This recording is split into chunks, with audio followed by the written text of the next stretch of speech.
सरकार द्वारा कृषि उपकरणों पर भारी सब्सिडी देने से किसानों में खुशी की लहर है। कैथल जिले के कृषि उप निदेशक डॉक्टर करमचंद ने बताया कि जिले के किसानों को 825 कृषि उपकरणों पर 4 करोड़ 23 लाख की सब्सिडी दी गई है।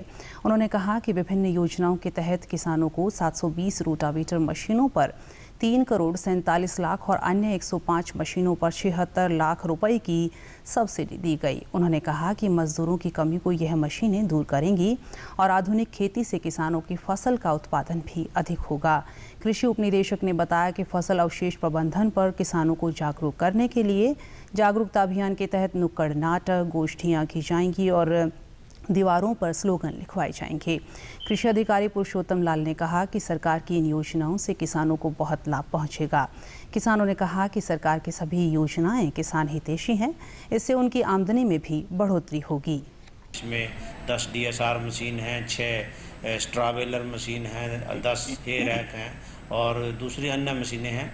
उन पर भी हम 105 मशीनें हैं, तो टोटल 825 मशीनों पर जो पिछले साल अप्लाई की थी, कोरोना पीरियड की वजह से उनको हम अनुदान नहीं दे पाए थे, तो अब हमने सारी प्रक्रिया पूरी कर दी गई है और ज़्यादातर किसानों के खातों में सीधे जो उनके अनुदान राशि है वो भेज दी गई है और कुछ रह रहे हैं, आज और कल में भेज दी जाएगी।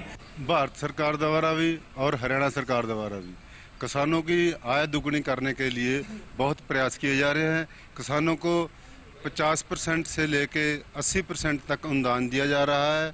जैसे कि ये बाकी विभाग के लिए भी सरकार मशीनें खरीद रही है और सरकार ने इतने अच्छे अच्छे उपकरण दिए हैं हमारे को, पहले भी दिए हुए थे, लेकिन अब ये नई मशीन आई है तो मक्की बिजाई के लिए और चीज़ों के लिए बहुत बढ़िया बढ़िया उपकरण आए।